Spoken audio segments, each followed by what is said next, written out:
তাই বটু আমার ক্ষীরের নাড়ু দেখে লোভ লাগছে।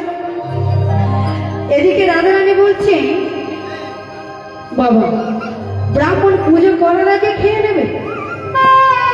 তাই রাধারানী আমার কি করছে জানো মা? ও গো অস্থির জানিয়ে বিনোদিনী মদ দিল পরে, অস্থির জানো বিনোদিনী মদ দিল